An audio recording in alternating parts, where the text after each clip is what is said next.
Shalom, cordial saludo a todos nuestros amigos y seguidores de 321judaismo.com.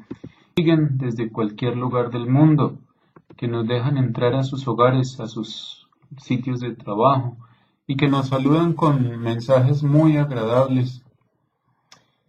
Pues hoy, donde quiera que se encuentren, sea en alguna parte del continente americano, africano, europeo, asiático, e incluso tenemos algunos en el continente de Oceanía, desde aquellos muchos lugares donde nos llegan mensajes a diarios de quienes nos siguen, les devuelvo esos saludos, muy agradecido nuevamente por su paciencia, por su aceptación, por lo que nos abren las puertas de sus hogares, sus lugares de trabajo, especialmente sus corazones, para recibir las instrucciones que aquí se trae en 321judaismo.com. Que el Eterno, que Hashem, los colme de muchas, pero muchísimas bendiciones para este nuevo periodo que el mundo está a punto de cambiar, el calendario gregoriano, y por supuesto que muchísimos están dispuestos a celebrar a la espera, pues obviamente que las cosas sean mejores que el periodo anterior para este nuevo periodo que se aproxima, valga la repetición de la palabra. Hablaremos hoy de un tema interesante que es la traducción de la Torá. Espero que les sea un tema de mucho interés. Gracias nuevamente a cada uno de ustedes. Gracias por estar en sintonía. Gracias de todo corazón. Y pues entrando en tema, vamos a hacer la pregunta. ¿Cuándo se tradujo la Torá por primera vez? ¿Cuándo se tradujo la Torá por primera vez? Bueno, absolutamente todos sabemos de que la Biblia, como hoy se conoce, tiene centenares de traducciones, si no miles, en diferentes idiomas. Y ustedes las pueden consultar. La Biblia, la Nueva Biblia, las como 35 de la Reina Valera, y cualquier idioma, inglés, español, hebreo, francés, alemán, tienen muchas traducciones, las cuales han tratado de hacer más accesible este texto al común de la gente. Muchos de ellos, con esas traducciones, han cometido el error de modificar no solo palabras, sino también trozos de texto, alterando en ocasiones la idea básica que transmitió la Biblia, desde su nacimiento. En hebreo, la Biblia, nosotros la conocemos como la Torá, o que está traducido como Antiguo Testamento. La Biblia para el judaísmo completa se llamaría Tanaj. Incluye los 5 libros de Moshe y los libros escritos por los profetas y los otros libros. Entonces allí tendríamos el Tanaj completo, o la Torá, o la Biblia completa. Uno de los ejemplos más marcados para la traducción de la Torá en la historia judía es la que se refiere a la traducción llamada Septuaginta. Todos sabemos que fue traducida, como su nombre lo indica, por 70 personas, cada una en una celda o en un lugar de encierro, independiente de la otra, y el milagro de Hashem es que dio lugar a 70 libros, todos iguales. Sin embargo, a pesar de esto, los sabios muchas veces fueron negativos a tratar de hacer traducciones porque, pues, previeron que iba a suceder lo que hay en este momento con las múltiples versiones y las múltiples modificaciones que existen en la época actual. Nos hacemos una pregunta: ¿cuándo surgió la necesidad de hacer una traducción bíblica? La historia y los sabios y toda la literatura nos dice que al comienzo del periodo del Segundo Templo surgió un impedimento para comprender la Torá. Esto es una falta básica de familiaridad con el idioma del Tanaj, y ello implicó que el hebreo fuera reemplazado por el arameo. El arameo se convirtió en la lengua dominante y pocas personas tenían conocimiento del hebreo. Para poder escuchar la Torá había que ser un erudito, y eran muy pocos los eruditos que en ese momento todavía dominaban y sabían el hebreo. Entonces Según la opinión de nuestros maestros, las primeras traducciones aparecieron en esta época, en el retorno del segundo templo. Hay una descripción muy clara en el libro de Nehemías o Nehemia 8:8, en donde está escrito lo siguiente: leyeron del rollo de la Torá de Adonai claramente y dieron significado para que la gente entendiera la lectura.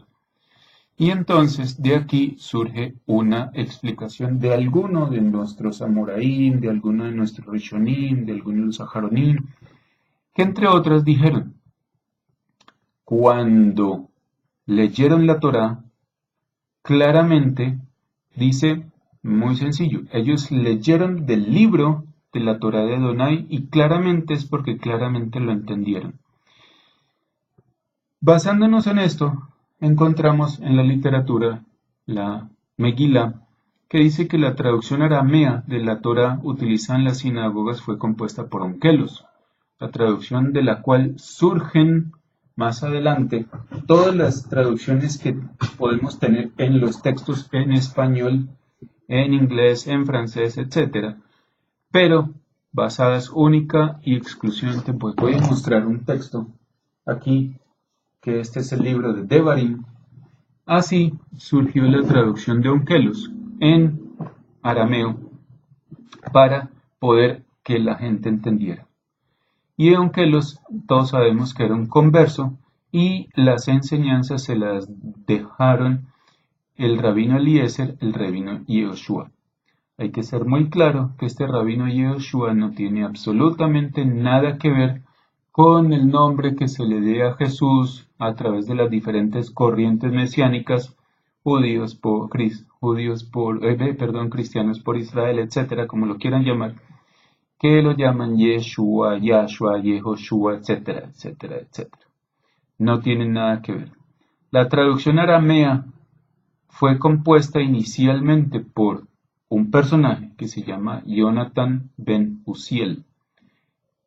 Todo esto basado en las escrituras de los últimos profetas, Ageo, Zacarías y Malaquías, Malají, Zaharia y Hagi en sus nombres en hebreo. La Gemara cuenta que Jonathan ben Uziel escribió su traducción en Eretz Israel. Sin embargo, aquí ocurrió algo muy interesante.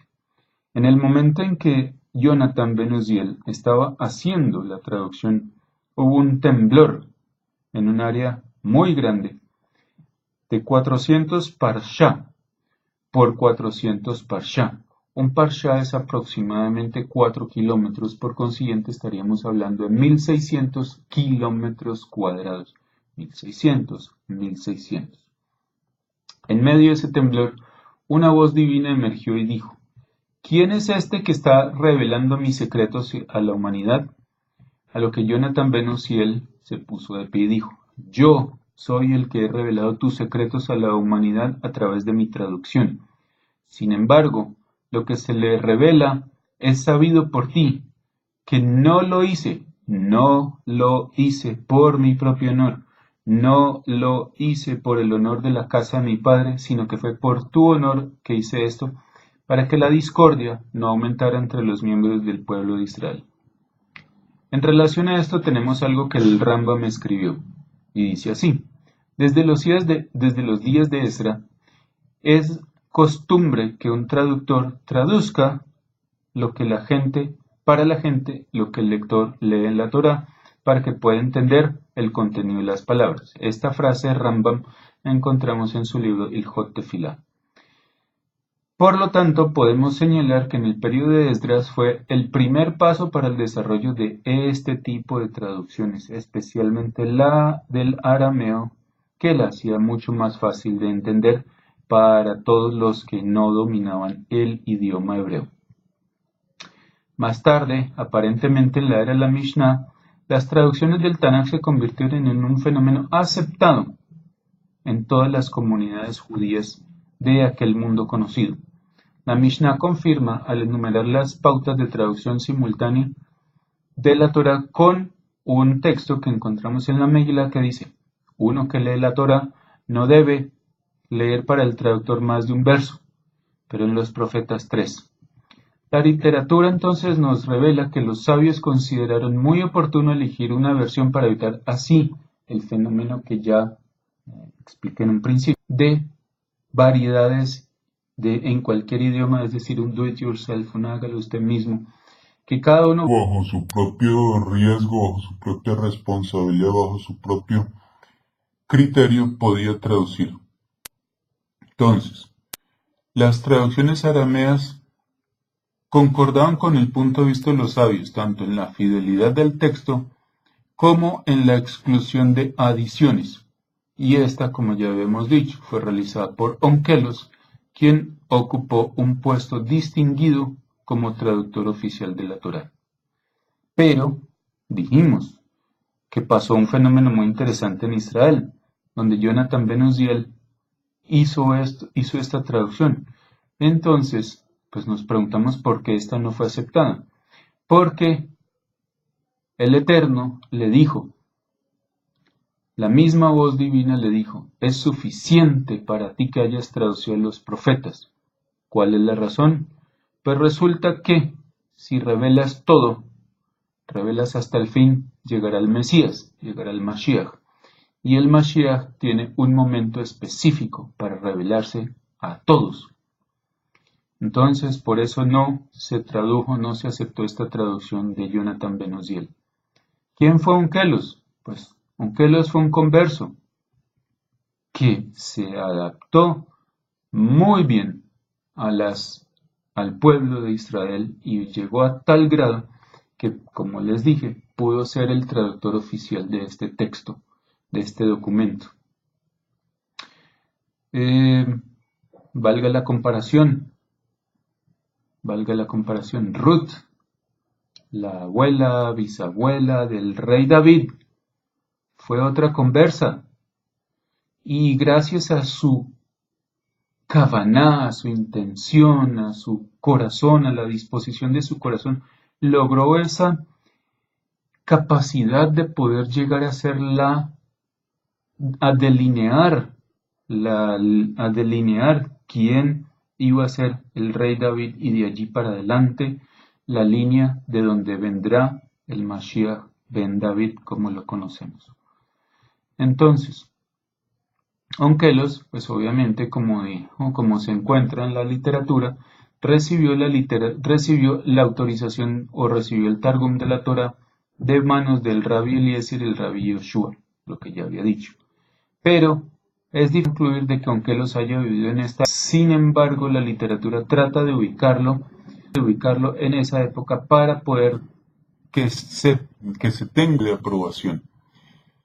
Más tarde, en el babilonio es donde realmente aparece Onkelos, aunque no da esta teoría, esta hipótesis, que dice la traducción de Onkelos y por qué esta posición tan distinta. Obviamente vamos a nombrar varias razones. Creo que tengo 7, vamos a empezar una por una a ver si de pronto es lo correcto. Empezar con la número 1. Su traducción se caracteriza porque es una concisa y literal con objetivo de explicar los verbos de una manera sencilla, agregar detalles del Midrash, en lo que se opone al Targum Yerushalmi, que ejemplo, donde dice en Bereshit 6, la mujer vio que el árbol para comer, que los lo traduce, la mujer vio que el árbol era comer, mientras que el Yerushalmi lo extiende diciendo, la mujer percibió a Samael, el de la muerte. La número 2. La segunda razón cual se aceptó la traducción de Onkelos. Dice que Onkelos evitó atribuir actos humanos, sentimientos humanos a Hashem.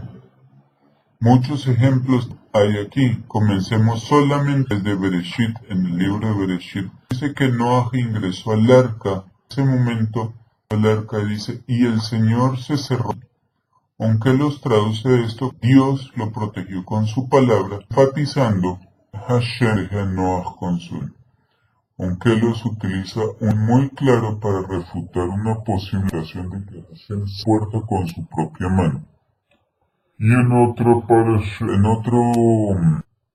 En otra parte de la parasha Noshit 8:29 encontramos dos expresiones. Olió un olor agradable y Adonai pensó para sí mismo. Entonces, el creador huele un olor y él piensa para sí mismo. Son dos expresiones. Aunque lo hace fácilmente entendible desde el punto de vista de que le quita las antropomórficas y el Señor aceptó buena voluntad y Shem lo dijo buena declaración. La tercera, la Torá utiliza una metáfora, aunque los es exacto aplicar el significado de la metáfora y no para traducirla literal, que esto sería una representación diferente y fuera de contexto de la Torá. Un cuarto es que no explica los verbos su significado sino según su contenido profético.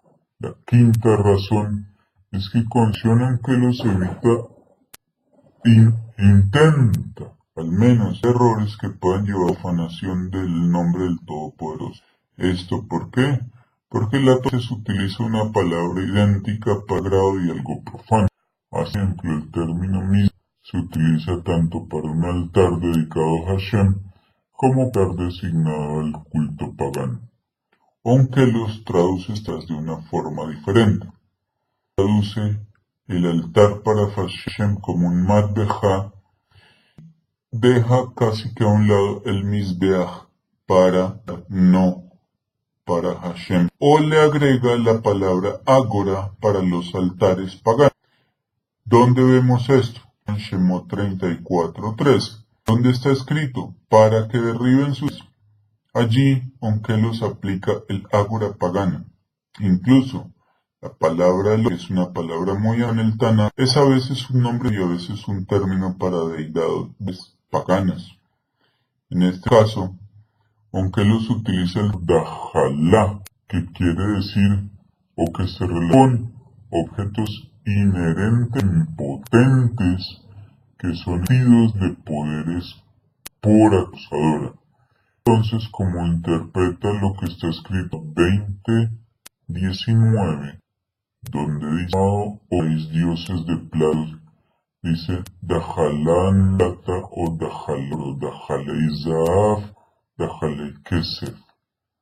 La sexta causa, aunque los se esfuerza por la dignidad de los líderes de la nación, a menudo ocultando defectos en los patriarcas.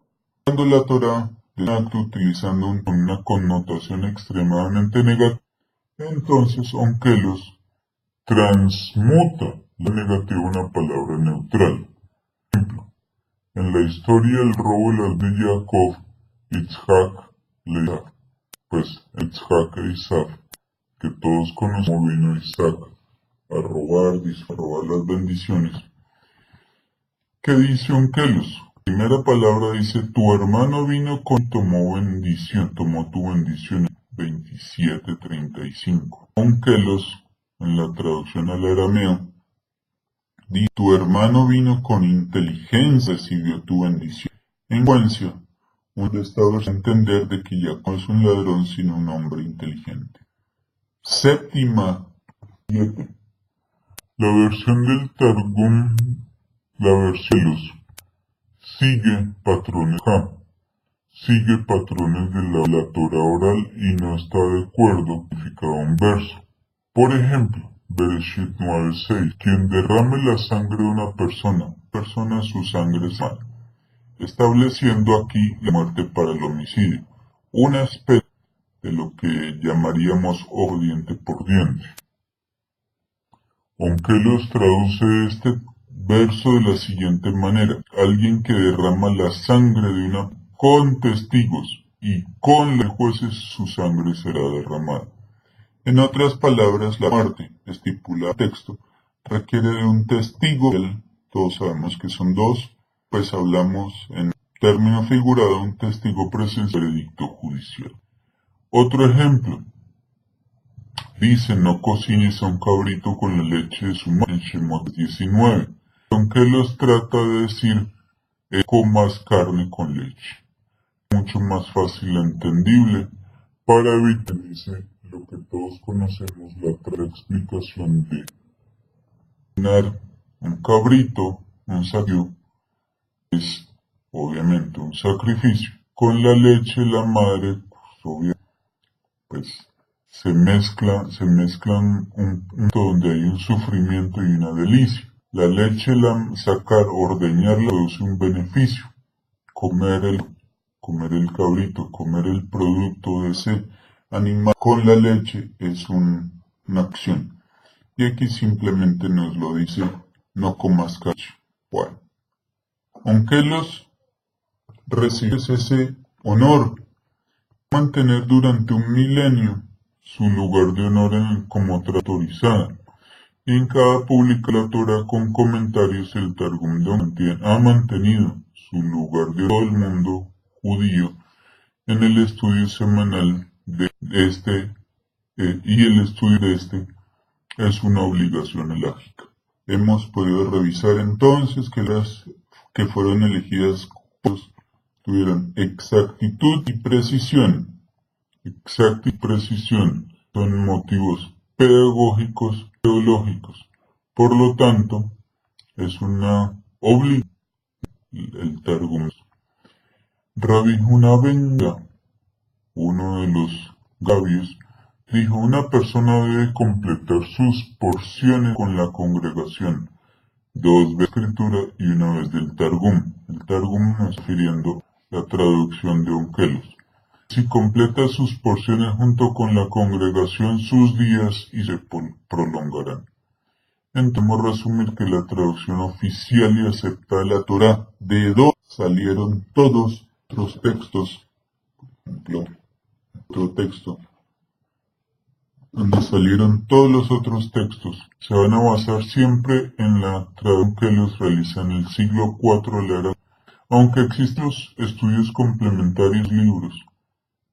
Es importante tener en cuenta y saber que no se modificó la palabra de Hashem, sino se adaptó para que todas las traducciones fueran oficiales en un solo sentido. Es por estar con nosotros, por seguirnos y pues que estamos en redes sociales para que me gusta y nos vemos en un próximo.